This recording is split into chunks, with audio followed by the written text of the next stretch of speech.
Hey everybody, this is Christopher Wook from Android Authority. While it is technically the morning while I'm recording this, it still feels like night to me, and earlier today I was in New York City for the Verizon HTC Droid DNA event.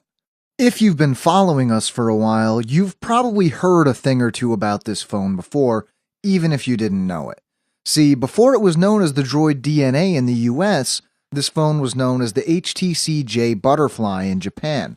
According to a Qualcomm representative I spoke to today, the version we're getting here is basically exactly the same, only it's on the Verizon network and has a different name.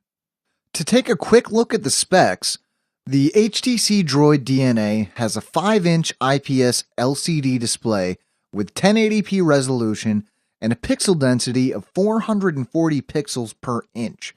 It's powered by the latest and greatest Qualcomm S4 Snapdragon S4 Pro chipset with a quad-core processor clocked at 1.5 GHz.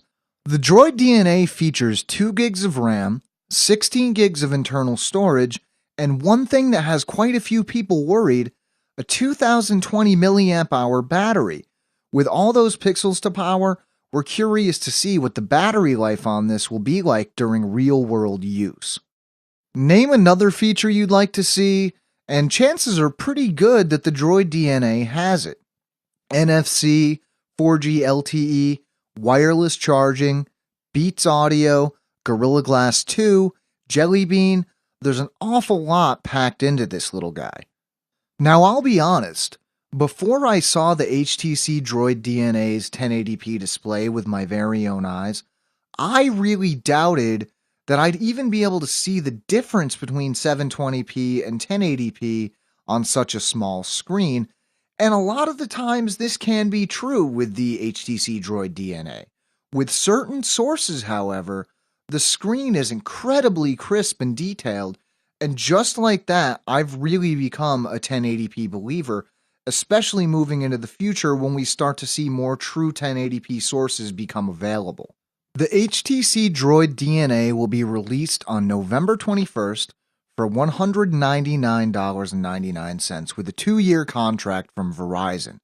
The device is exclusive to Verizon, so don't hold your breath to wait to see it on another carrier. Now we'd like to know, what do you think of the HTC Droid DNA? Are you drooling over that 1080p display or cringing at the possibility of low battery life? Let us know in the comments. This has been Christopher Wook for Android Authority, and as usual, we would absolutely love to hear your comments on this video, as well as your comments on the other videos on our channel. Thanks.